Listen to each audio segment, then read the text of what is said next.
5 फरवरी को दिल्ली विधानसभा चुनाव को लेकर राजनीतिक पार्टियों के उम्मीदवार क्षेत्र में पदयात्रा कर लोगों से जनसंपर्क जारी रखे हुए हैं। बुराड़ी विधानसभा क्षेत्र से आपकी अपनी पार्टी पीपल्स के उम्मीदवार सोनू कौशिक ने मंगलवार को दयानंद एन्क्लेव में घर घर जाकर लोगों से जनसंपर्क कर अपने लिए वोट की अपील करी।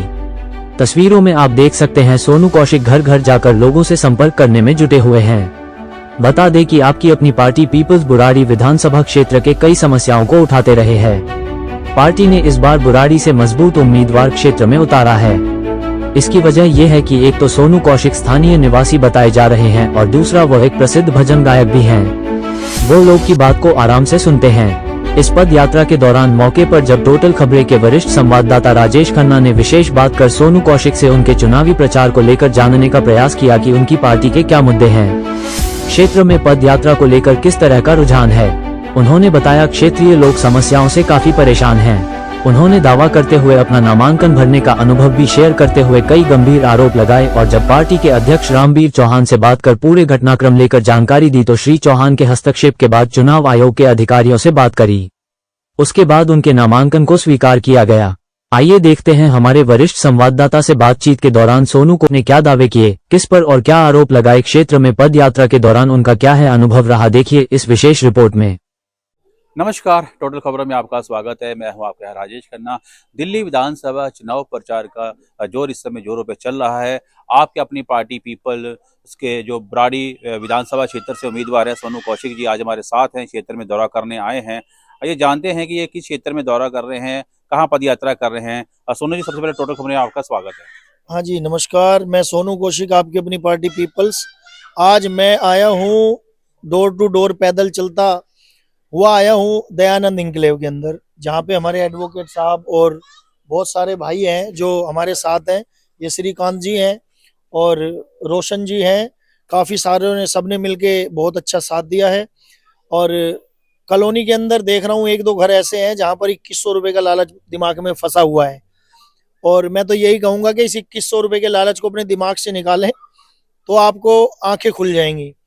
अगर कोई खोलना ना चाहे तो हम जबरदस्ती तो करेंगे नहीं किसी के साथ। लेकिन मैं ये कहूंगा, जब 2 साल नहीं 4 साल नहीं 15 साल आम आदमी पार्टी ने क्या किया, कुछ नहीं किया। मैं देख रहा हूं इस गली के अंदर, एक बार कैमरा दिखाएं भाई गली पे।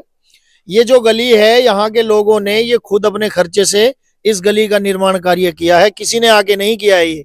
ये जो गलियां, जो यहाँ के जो निवासी हैं जो रह रहे हैं दयानंद एन्क्लेव में, इन्होंने खुद ब खुद अपनी मेहनत करके ये रास्ता बनाया है, ये गली बनाई है। नहीं तो यहाँ पर कोई भी किसी किस्म से कोई आता है, कोई नेता आया हो बताओ? कोई भी नहीं आता। और जबकि चाहे इसमें 2 गली है चाहे 4 गली है, लेकिन ये कॉलोनी बहुत पुरानी है। मुझे रामबीर जी ने बताया था, मेरा वहीं प्लॉट है। और सोनू जी, वो कॉलोनी बहुत बहुत बड़ी है, लेकिन उसमें 2-3 गली है, लेकिन बहुत पुरानी है। लेकिन मैं ये आया हूँ, मैं देख रहा हूँ इस कॉलोनी के अंदर जो प्यार मिला। भैया आपका नाम? बीएन तिवारी जी एडवोकेट हैं दिल्ली हाई कोर्ट से। धीरेन्द्र जी हैं, धीरेन्द्र सिंह जी हैं और धीरेन्द्र सिंह जी हैं, पुष्पेंद्र मिश्रा जी और पुष्पेंद्र मिश्रा जी हैं। इनका बहुत साथ मिला। और हमारे ये शशिकांत जी हैं और हमारे रोशन भाई हैं जो अमृत विहार से हैं। लेकिन मैं जनता को यही कहना चाहूंगा, देखो एडवोकेट का खड़ा होना एक बहुत बड़ी बात है। चुनाव में, प्रचार में या फिर किसी कैंडिडेट के साथ अगर कोई एडवोकेट खड़ा है, क्योंकि सरकारी माइंड होता है और हर चीज को लड़ने की क्षमता और शक्ति होती है, हर चीज को समझने की तरीका भी होता है। लेडीज नहीं समझ पाती हैं, लेकिन जेंट्स जरूर समझते हैं। लेडीज क्यों नहीं समझ पाती, क्या कारण? लेडीज यूं नहीं समझ पाती हैं। जब मैं एक बात कहना चाहूंगा, राजेश जी आप मुझे एक बात बताइए, एक लेडीज यूं नहीं समझेगी जब एक रास्ता किसी को 15 साल से एक ही रास्ता दिखा रखा है। क्या दिखा रखा है? पहली योजना, पैसे पे वोट खरीदना, पैसे बांट दो वोट मिल जाएगा, एक दारू की बोतल के साथ एक फ्री कर दो, आदमी वहीं लटक जाएगा। तो ये जो राजनीति है, इस राजनीति दिमाग में एक ही बात घूमती है महिलाओं के, कुछ महिलाओं के यही बात घूमती है, 1000 रुपए। अरे उन्हें तो 200 रुपए भी अच्छे लगते हैं, उन्हें तो 100 रुपए भी मिल जाए ना तो वो ये सोचते हैं कि आज हमने पैसा कमाया। तो मैं हाथ जोड़कर सभी से यही प्रार्थना करता हूं, आपकी अपनी पार्टी पीपल से, मैं सोनू कौशिक बुराड़ी विधानसभा से, 2100 रुपए के लालच में ना फंसे, बिल्कुल ना फंसे। इस 2100 रुपए के लालच ने ऐसा कर दिया है, अगर आज ये कार्य करते या कुछ करते तो इनको रथ पे भी बिठाया जाता, इनको पैसों में भी तोला जाता, लड्डुओं से भी तोला जाता। ये तो पब्लिक को उल्टा 2100 रुपए पे तोल रहे हैं। इनको इतनी नहीं लेनी पड़ती फ्री की योजना देके कि लालच नहीं। आपकी पार्टी किन मुद्दों को लेकर चल रही है? क्या आपकी पार्टी की फ्री की योजना है? हमारी पार्टी कोई फ्री नहीं देती और ना देगी। सुन लो जी, कोई फ्री के चक्कर में नीचे फंसाएगा किसी को। हाँ, किसी का निजी कार्य है, कोई करना है तो निजी कार्य मैं अपने निजी फंड से करा दूंगा, लेकिन किसी को फ्री के चक्कर में नहीं फंसाऊंगा। मैं किसी को फ्री की ये नहीं कहूंगा जी मैं आपके यहाँ पे मुझे वोट डालना, मैं आपके यहाँ पे बैटरी टॉर्च पहुंचा रहा हूं। मैं नहीं कहूंगा किसी को। मैं हाथ जोड़ के एक ही बात बोलूंगा, वोट करनी है तो तुम अपने लिए वोट करो, किसी 1000 या 500 रुपए के लिए वोट मत करो। आज नहीं तो कल, कल नहीं तो परसों। मैं तो सिर्फ एक ही बात बोलूंगा, झूठ पर चोट करो और बैटरी टॉर्च पर वोट करो। ये हकीकत बात है।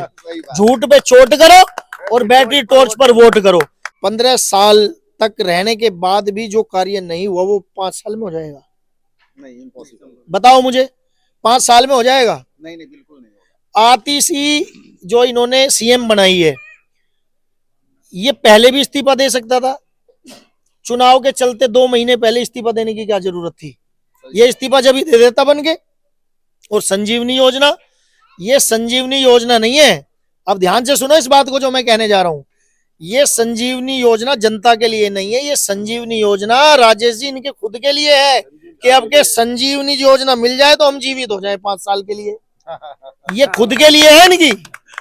ये संजीवनी योजना इनकी खुद के लिए है कि हमें जीवित कर दो, हम अब के 5 साल। फिर जब 15 साल में इंसान कुछ नहीं कर पाया, केजरीवाल जी कुछ नहीं कर पाए, क्या संदेश देना चाहेंगे? क्षेत्र की जनता को मैं यही कहूंगा कि अपना सोच समझ के वोट करें, अपना वोट खराब ना करें। मेरे भाइयों, मेरी माताओं, मेरी बहनों, आप 1000 या 2100 रुपए के नहीं हो, आपकी कोई कीमत नहीं है। आपकी उंगली की ताकत से, एक वोट की ताकत से इनको कुर्सी मिलती है। फिर कुर्सी मिलने के बाद ये जनता को भूल जाते हैं। इनको नहीं पता कहीं मीटर लगा या नहीं लगा, किसी कॉलोनी में पानी पहुंचा नहीं पहुंचा। एक इंसान के घर पे पानी आएगा। यदि मैं 1000, 1500 रुपए, 2000 रुपए दिल्ली जल बोर्ड को देके टैंकर वाले को पानी के पैसे देता हूं, तो सीधा मेरे घर के बाहर आके लगेगा, पड़ोसी परेशान हो जाएंगे। मेरे घर का पानी भर के चला जाएगा 1000 रुपए में, और किसी का कोई कार्य नहीं होगा। इनके साथ ये हो रहा है। अब इन्होंने जो ये राशन कार्ड और ये सारा काम, इसमें देखा आपने, हर इंसान पैसे, आप राशन कार्ड बनवाने जाओ। मैं अब कल की बताऊं आपको, मेरे को जो बंदों के उसमें ये क्या था, ये जहां से वोटर आईडी निकलती है, वहां वोटर आईडी निकलवाने गया मैं अथॉरिटी पे। आप मेरे साथ थे। मैं अथॉरिटी निकलवाने गया तो अथॉरिटी पे एक बंदा आके, मैं नहीं जानता कौन है वो ये कह रहा 5000 रुपए दे दो, मैं भी निकलवा देता हूँ। एक कैंडिडेट को सरकारी उसमें एक बंदा आके कहता है 5000 रुपए दे दो, शाम तक तुम्हारे सारे सर्टिफिकेट निकलवा दूंगा। मैं कहा ये फ्री है और ये मेरा हक है, इसको तुम कैसे रोक लोगे? है? मैंने कहा इसको जमा करके रिसीविंग मुझे दे, कल मैं अपने आप ले जाऊंगा।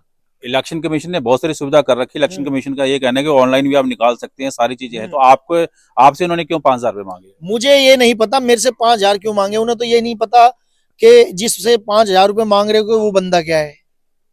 अगर वो, मैं तो आज बोल रहा हूं ना, मैं तो खुल के बोलूंगा, मैं तो हर जगह बोलूंगा, क्योंकि जब हमारे लिए फ्री सेवा, जब एक कैंडिडेट को नहीं बख्शा जा रहा, इन्होंने तो ऐसी ऐसी स्कीमें लगाई हैं कि कोई भी बुराड़ी का कैंडिडेट आता है तो उसको फाइल में अटका दो, उसकी कोई भी नॉमिनेशन पास ना हो। लेकिन भगवान की कृपा, श्याम बाबा की कृपा से सबसे पहला नॉमिनेशन मेरा हुआ है। और जो वहां पे इलेक्शन कमिश्नर ने जो मेरे को बोला है कि जी आप विन हो तो विन हो, आप सबसे पहले, आपका बुराड़ी क्षेत्र में हुआ, कोई रुकावट नहीं हुई, बहुत अच्छे से हो गया।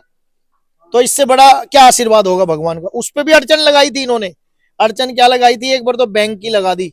बैंक की क्या लगाया इन्होंने? कहा भाई हम जब नया अकाउंट गवर्नमेंट ने कह रखे, जब भी कोई इलेक्शन का नॉमिनेशन होगा तो नया अकाउंट चलेगा। नए अकाउंट के पीछे इन्होंने क्या कहा, वहां जाते ही अंदर बोलते हैं करंट अकाउंट लाओ। करंट का मतलब ये नहीं कि करंट, एक तो सेविंग होता है, करंट होता है। करंट अकाउंट तो बिजनेस वालों के लिए होता है। तो हम ये बिजनेस थोड़ी कर रहे हैं, तुम हमें करंट अकाउंट खोलने के लिए क्यों बोल रहे हो? उन्होंने फिर भी हमारे एक पेंडिंग में डाल दिया कि इस प्रोसीजर को पूरा करेंगे तब आपका नॉमिनेशन राइट किया जाएगा। मेरे को बोला गया। मैंने फिर रामवीर चौहान जी के पास आया। रामवीर चौहान जी ने यहीं से फोन किया, सारी गाइडलाइंस पढ़ी तो देखा उसमें कहा तुम बैठे हो इतने बड़े मंच पे, आपको ये नहीं पता वो लिखा क्या उसमें? उसमें ये लिखा कि करंट अकाउंट नया खुलवा के लाओ, और तुम दूसरे को गुमराह कर रहे हो। तो ये क्या नॉमिनेशन रोकने की साजिश नहीं है? बताओ आप मुझे। इतनी सी भी गलती आ जाएगी, नॉमिनेशन रुक जाएगा तो कैंडिडेट खड़ा नहीं होगा। ये सारी जो कहानी आम आदमी पार्टी की और किसी की नहीं है। आम आदमी पार्टी ये चाहती है कि हम ही रहें, और हमारे से सभी हमारे 2021-2500 रुपए के झांसे में फंसे रहे और हम किसी को ना आने दें। इनकी ये राजनीति है, ये राजनीति खत्म करो, इनको हटाओ, इनका झंझट जो चलना था चल लिया। मैं तो ये चाह रहा हूं जैसे कांग्रेस को निकाल के फेंका, इसको भी ऐसे निकाल के फेंका जाए तो जनता में कुछ सांस आएगा। ये थे हमारे साथ सोनू कौशिक जी। इन्होंने जो है कि सारा पूरा अपना एक अनुभव बताया, क्षेत्र में पदयात्रा जो कर भी रहे हैं, और एक अपना अनुभव बताया किस तरह से जो है कि जब ये नामांकन भरने गए किस तरह से इनको समस्या का सामना करना पड़ा, किस तरह से पहचान पत्र को लेकर जो है इन्होंने जो इतने गंभीर आरोप लगाए। तो ये अपना जो है कि एक दुखता हुआ जो है कि अनुभव इन्होंने शेयर किया है। अब देखने वाली बात यह होगी कि जनता का समर्थन कितना मिलता है, कितना जो है कि सर पे बिठाती है। जैसे 5 फरवरी को जब चुनाव होंगे और 8 फरवरी को जब रिजल्ट आएगा तब देखा जाएगा। तब तक मैं जो है कि चाहूंगा इजाजत, फिर मिलेंगे दूसरी विधानसभा में। मैं टोटल खबरें दिल्ली से राजेश खन्ना।